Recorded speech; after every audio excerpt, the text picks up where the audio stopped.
আলবদর রাজাকারের বাচ্চারা এখনো কিন্তু ফজলুর রহমানদের মতো মুক্তিযোদ্ধারা জীবিত আছে। এই দেশে মুক্তিযুদ্ধ হয়েছে, মুক্তিযুদ্ধ সত্য, 30 লক্ষ লোক জীবন দিয়েছে, এটাও সত্য।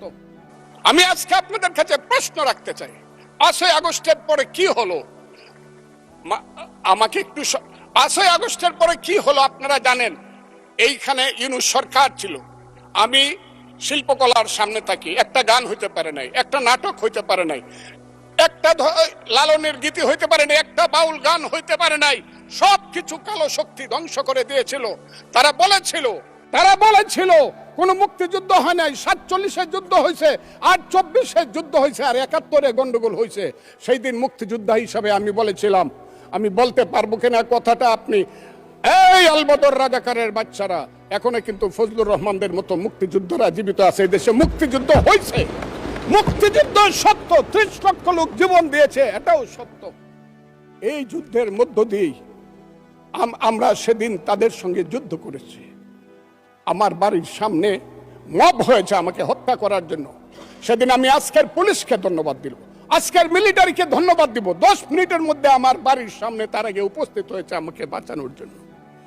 অনেক চক্রান্তের মধ্য দিয়ে ইলেকশন হয়েছে, সেই ইলেকশনে তারা কি করেছে, আজকে যারা আমার ডান দিকে বসে আছে তারা কি করেছে? একদিন তো আমরা ভাই ছিলাম নাকি?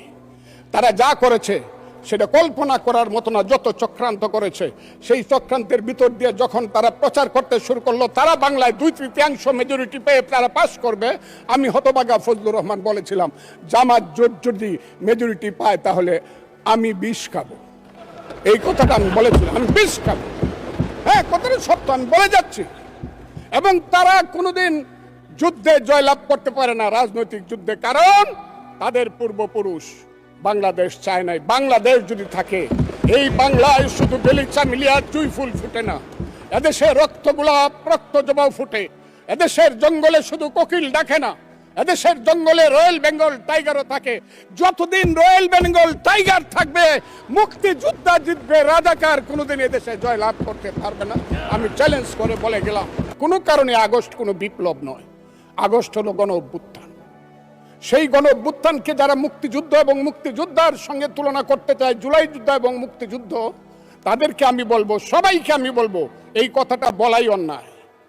কারণ মুক্তিযুদ্ধ প্রশান্ত মহাসাগরের সঙ্গে ডুবার তুলনা করা যেমন, হিমালয় পর্বতের সঙ্গে টিলার তুলনা করা যেমন, মুক্তিযুদ্ধের সঙ্গে 5ই আগস্টের তুলনা করা ঠিক তেমনি। আমি আজকে খুব পরিষ্কারভাবে বলতে চাই, মুক্তিযুদ্ধ এবং স্বাধীনতা সংগ্রাম একদিনে বাঙালি জাতির হয় নাই। ওই কালকে আমাদের ভাই, আমার এক ভাই ব্যারিস্টার নৌসাদ জমির পাল বংশের কথা বলেছিল, যে পাল বংশ আজ থেকে প্রায় 1000 বছর আগে বগুড়ার মহাস্থানগড় পুণ্ড্রবর্ধনের রাজধানী স্থাপন করে বাঙালির যে শাসন শুরু করেছিল, তারপরে সেন শাসন থেকে ধরে সর্বশেষ মুঘল শাসনের পরে যখন 1757 সনে মীর জাফরের বিশ্বাসঘাতকতায় সিরাজউদ্দৌলার পতন হয়েছিল, নীল সাহেবদের অত্যাচারে যখন মানুষ জর্জরিত হয়েছিল, 1770 সন যাকে বলা হয় 74-এর মন্বন্তর, সেই সময়ে যখন বাংলার 1/3 লোক না খেয়ে মরেছিল, নীল সাহেবদের অত্যাচারে যখন বাংলার মায়েরা কেঁদে কেঁদে ছড়া বলতো, ছেলে ঘুমালো, পাড়া জুড়ালো, বর্গি এলো দেশে, বুলবুলিতে ধান খেয়েছে, খাজনা দিব কিসে, ধান ফুরালো, পান ফুরালো, খাজনার উপায় কি, আর কটা দিন সবুর করো রসুন বুনেছি। সেই যে ব্রিটিশের বিরুদ্ধে যুদ্ধে বাংলার মানুষ প্রথম নেতৃত্ব দিয়েছিল, সেই নেতৃত্বের মাধ্যমেই আমরা দেশ স্বাধীন করেছিলাম।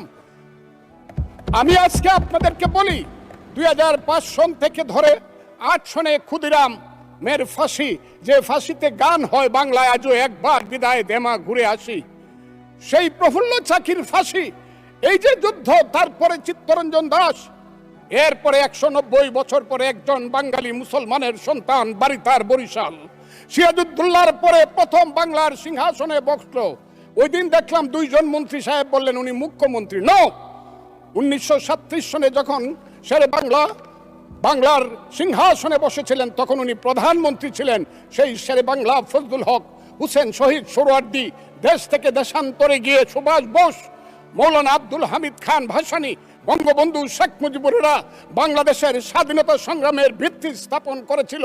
সেই ভিত্তির উপরে দাঁড়িয়েই 1971 সনে আমাদের নেতা সেই শহীদ জিয়াউর রহমান বলেছিলেন প্রথম নিজের নামে, I Shahid Zia, I Major Zia do hereby declare the independence of Bangladesh, প্রথম নিজের নামে পরে বঙ্গবন্ধুর নামে। আমি আজকে আপনাদের কাছে বলতে চাই, মুক্তিযুদ্ধ এত সহজ জিনিস না। আপনি যে এখানে বসে আছেন, আপনি যে সালুটি করে যুদ্ধ করেছিলেন 4 দিন, কত লোক মারা গিয়েছে, কত সন্তান শহীদ হয়েছে, একটা বন্দুকের আওয়াজ, একটা কামানের আওয়াজ সিলেটে হয়েছে, আর আমি ময়মনসিংহে বসে সেই আওয়াজটি শুনেছি। আখাউড়াতে সেই নদীতে যে যুদ্ধ হয়েছে, যে যুদ্ধে নেতৃত্ব দিয়েছে খালেদ মুশাররফ, হায়দারেরা, সেই শব্দ আমার বাড়ি থেকে 100 কিলোমিটার দূরে সেই শব্দ আমি শুনেছি। ওই যে ধানোয়া কামালপুরে কর্নেল তাহেররা যুদ্ধ করেছে, সেই যুদ্ধের সংবাদ শব্দ আমি কিশোরগঞ্জ থেকে শুনেছি। 11টা সেক্টর ছিল, 1 নম্বর সেক্টর কমান্ডার জিয়াউর রহমান, 2 নম্বর খালেদ মুশাররফ। জিয়াউর রহমান যখন ব্রিগেড কমান্ডার হলেন, তখন কমান্ডার হলেন সেইখানে। ওই ফেনীর যুদ্ধ, জাফর ইমামদের আজকে যাই করুক তারা, বিলুনিয়ার যুদ্ধ তো আমরা বলবো না। 2 নম্বর সেক্টর কমান্ডার খালেদ মুশাররফ হায়দার, 3 নম্বর সেক্টর কমান্ডার শফিউল্লাহ, 4 নম্বর সিআর দত্ত, 5 নম্বর মীর শৌকত আলী, 6 নম্বর MK বাশার, 7 নম্বর কাজী নুরুজ্জামান, 8 নম্বর MA মঞ্জুর, 9 নম্বর MA জলিল, এবং সর্বশেষ 11 নম্বর হইল কর্নেল তাহের, যার পা চলে গিয়েছিল। সেই যুদ্ধ, যে যুদ্ধে সারা পৃথিবী জড়িত ছিল, যে যুদ্ধে ইন্ডিয়া 3রা ডিসেম্বর 1971 সনে আমাদেরকে সহযোগিতা করার জন্য অংশগ্রহণ করেছিল, এবং তার হাজার হাজার সৈন্য এই মাটিতে রক্ত দিয়ে গেছে, এবং যে ইন্ডিয়া আমাদের দেশের স্বাধীনতার জন্য বঙ্গোপসাগরে যে 7ম নৌবহর এসেছিল আমেরিকার, বিশ্বযুদ্ধের রিস্ক নিয়েছিল আমাদের জন্য। সোভিয়েত ইউনিয়নের মতো 3টা ভেটু দিয়েছিল, তা না হলে আমাদের দেশ স্বাধীন হতো কিনা সন্দেহ ছিল। সেই মুক্তিযুদ্ধের সঙ্গে যখন 1 মাসের গণ আন্দোলনকে তুলনা করা হয়, তখন মুক্তিযুদ্ধকে ছোট করা হয়। আমি মনে মনে ভাবি, হয়তোবা আমি মরে গেলেই ভালো হতো। আমি আজকে আপনাদের কাছে প্রশ্ন রাখতে চাই, 5ই আগস্টের পরে কি হলো? আমাকে একটু 5ই আগস্টের পরে কি হলো আপনারা জানেন?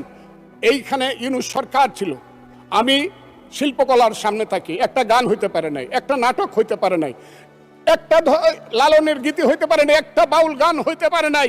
সব কিছু কালো শক্তি ধ্বংস করে দিয়েছিল। তারা বলেছিল কোন মুক্তিযুদ্ধ হয় নাই, 47-এর যুদ্ধ হয়েছে, আর 24-এর যুদ্ধ হয়েছে, আর 71-এ গন্ডগোল হয়েছে।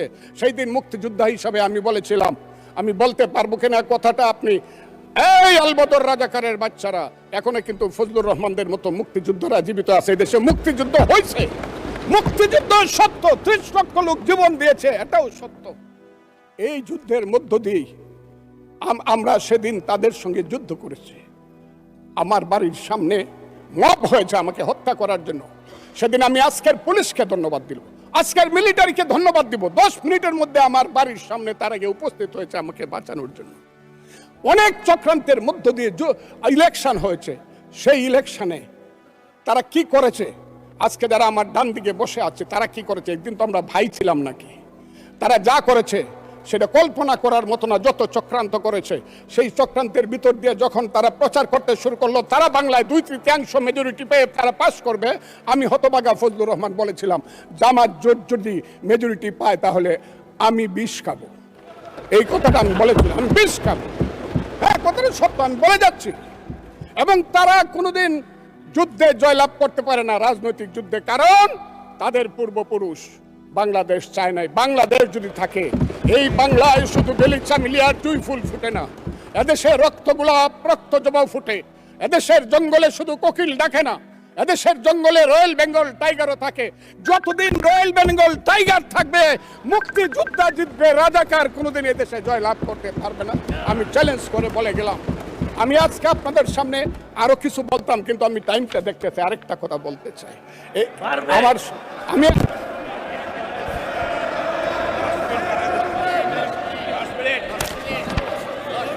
আমাকে 5 মিনিট সময় দেন, আমি শেষ করে ফেলবো। আমি আজকে আপনার সামনে শুধু বলতে এসেছি, মাননীয় সদস্য, আরো 3 মিনিট দেওয়া হলো আপনাকে। আমি বলতে এসেছি, হ্যাঁ, আমার বক্তব্যের পরে বলবে আমরা কি মুক্তিযুদ্ধ করি নাই। যেমন বিরোধী দলের নেতা বলেন, ওনাকে আমি অসম্মান করি না, সব সময় মাননীয় বলে কথা বলি, কিন্তু ওনার দলের লোকজন এখানে বসে আছে, তারা আমাকে ফজা পাগলা বলে কথা বলে। উনি একদিন এটা বলে, তারা নাকি সভ্য, তারা নাকি ইসলাম। এবং উনি যে বলতেছে, ওদিন বললো যে আমার দাড়ি পাকা, আমার চোখের সমস্ত পাকা, উনি আমার চেয়ে 10 বছরের ছোট। আমার বয়স 78 বছর, আমি 48 সনে জন্মগ্রহণ করেছি, উনি 58 সনে জন্মগ্রহণ করেছে। কথাটা সত্য না মিথ্যা? মাননীয় সদস্য, আমি ওনাকে আপনাকে কেউ এই ধরনের উক্তি করেছে আপনার সম্বন্ধে? এরকম তো সংসদে কেউ বলে নাই তো না এরকম। বলছি, করেছে, আপনি কেন করেছে। নিজের কেন করেছে বলেন করেছে please। আছে এখানে উপস্থিত। আমি আজকে আপনাকে বলতে চাই, বলতে থাকেন, আপনি বলতে থাকেন। আচ্ছা, আমি যে কথাটা বলতে চাইছিলাম, বিরোধী দলের নেতা বলেছেন উনি মুক্তিযোদ্ধা পরিবারের লোক এবং উনি শহীদ পরিবারের লোক এবং উনি জামাতে ইসলাম করেন। এটা ডাবল অপরাধ। মুক্তিযোদ্ধা পরিবারের লোক কেউ জামাত করতে পারে না। আর আওয়ামী লীগ বাংলাদেশের একমাত্র দল, এই দেশ প্রতিষ্ঠিত করেছে আওয়ামী লীগ, এই দেশ স্বাধীন করেছে আওয়ামী লীগ, এই দেশের ওয়ারিশ আওয়ামী লীগ, এই দেশের হকদার আওয়ামী লীগ। আওয়ামী লীগ ছাড়া কখনোই বাংলাদেশ স্বাভাবিক সঠিকভাবে পরিচালনা হতে পারে না। তাই আমরা চাই আওয়ামী লীগ সরকার আবার আসুক, ফিরে আসুক। আমরা প্রয়োজনে আবার আন্দোলনের জন্য আমরা মাঠে নামবো। আমরা দেখি আরো কিছুদিন দেখি, এরা যদি সঠিকভাবে দেশ পরিচালনা করতে না পারে, বাধ্যগত আমরা আওয়ামী লীগের জন্য আমরা বুকের রক্ত রাজপথে দিব এবং আন্দোলনে মাঠে নামবো। আমরা থাকবো, আওয়ামী লীগের পাশে আছি।